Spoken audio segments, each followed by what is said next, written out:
So hey guys, what's up? It's your favorite cousin. Y'all already know I'm back with another video. So happy Saturday.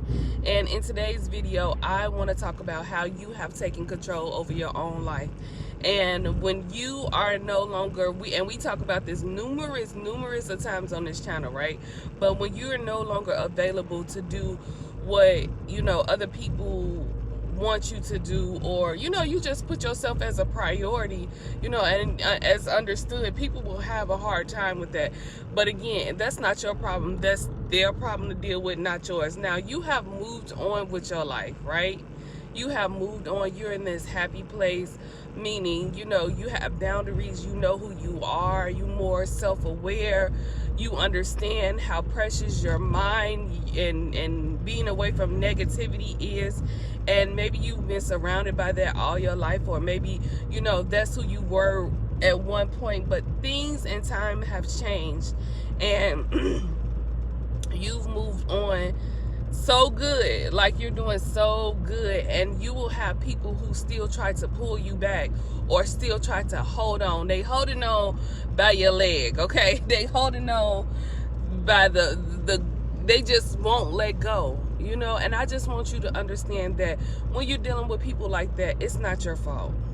It's not your fault. They are, a lot of times these people are complacent. They are okay with where they are in life, and that the reason you had to get away from them in the first place because you saw that they were comfortable where they were. They didn't want change. They were afraid of change. They were afraid of this world. They didn't have faith. They were afraid of what was on the other side of that, whatever outcome it is. But you had courage enough and strength enough to have faith and take a leap of faith.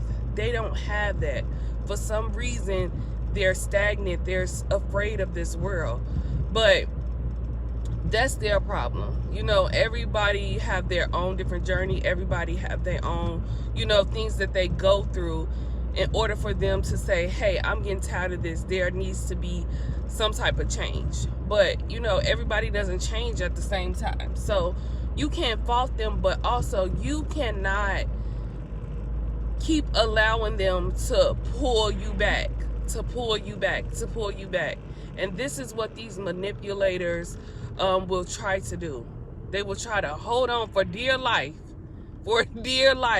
and it's like, maybe you have even told these people like, hey, it's time to let go, it's time to move on, it's time to release me, it's time to release themselves.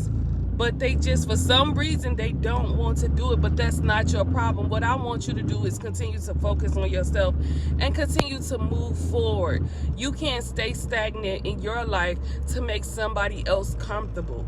We're not people pleasing anymore. We don't care at this point what people have to say about us. Like the smear campaign, whatever it is that their manipulation tactics, they know this stuff don't work no more.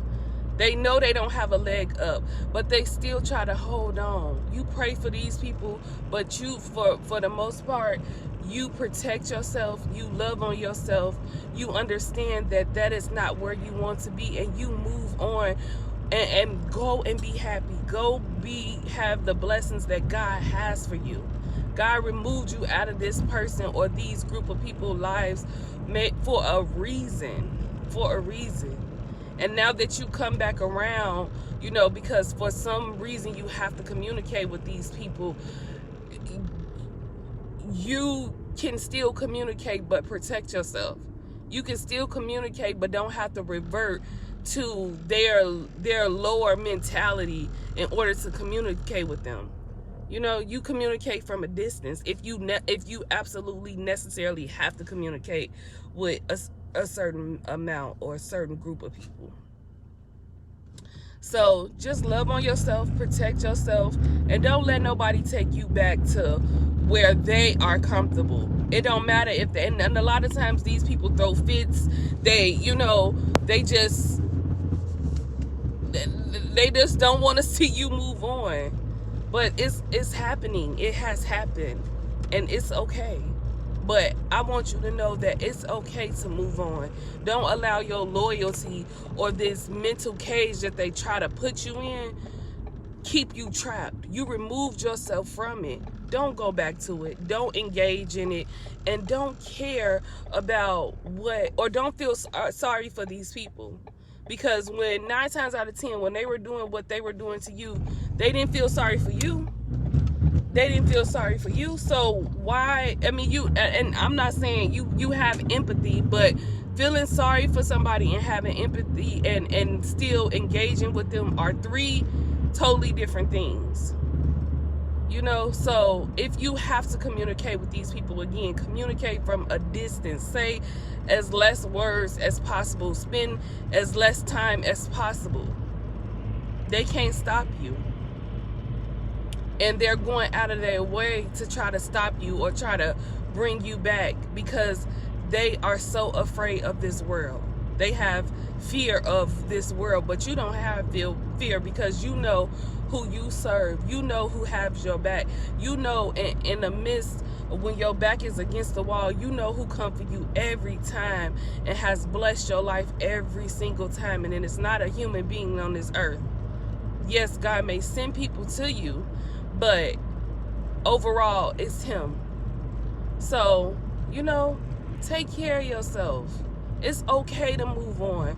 A lot of us be held captured by these people that don't want nothing out of life, that is comfortable with where they are, that are afraid of change.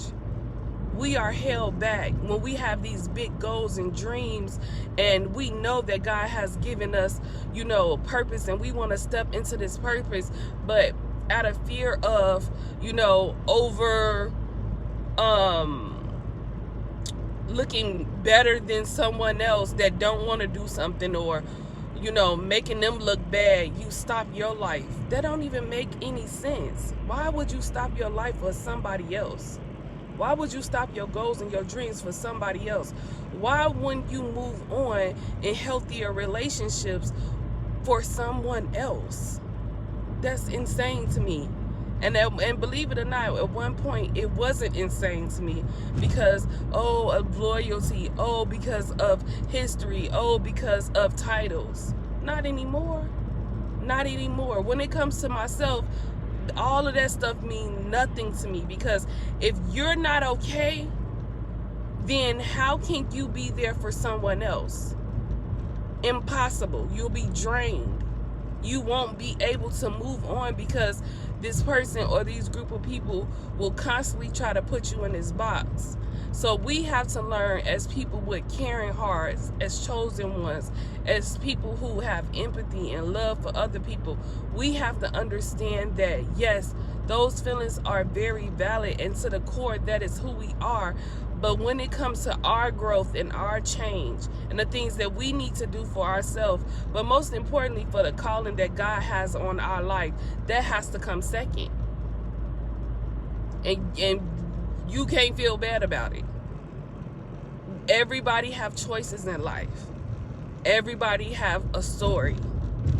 But if it is a decision that you have to make in order to, am I going to stay here, or am I going to strive for more?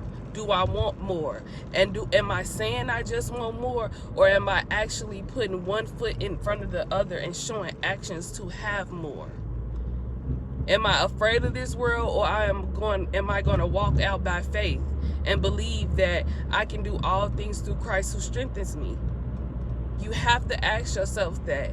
And you're gonna have to make hard decisions in relationship with people that you have known all your life, for people you love, in love with, you care about. You have to make these hard decisions. But if you don't put yourself first, you're no good for anybody. Not for yourself, not for the people you love, not for your children if you don't have children, not for your friends, your family. You know, those healthy relationships. If you're not who you are, if you can't show up as your best self, then what are you doing? You letting somebody else control your life and let them tell you what you should and what you shouldn't do, or their manipulation tactics to hold you back? You gotta make a decision. Life is way too short to allow somebody to control you. Move on. have grace for people, have empathy, all of that good stuff, but you have to make a decision for you. And it's time for you to put yourself first, because you have put everybody else first, and you see where it got you, nowhere. And in your time of need, when you were, you know, down and out, all of those people that you put first, guess what? They were always putting themselves first. They could care less about what you were going through, especially if their life was in a good space. They didn't want no negativity to bring them down. So when are you going to say, it's okay for me to put me first? It's okay to love on myself first. And whatever I have left over, then you prioritize that care and that love, and, you know, who you give it to and who you don't. But overall, stop wasting your time with these people who are afraid of life. Don't allow their anxious mind or their insecurities or, you know, their unsolved issues to stop you from dealing with the issues that you have. And know that, you know, love yourself and know that God has a plan for everybody. But the difference between you and them is you stepped up to the plate and they haven't. You pray and hope that one day they will, but if they don't, it's nothing that you can do about it. You can't fix nobody. You know, you just have to keep moving on with yourself. And that's all I have for you guys today. I love you guys. I'll see you next video.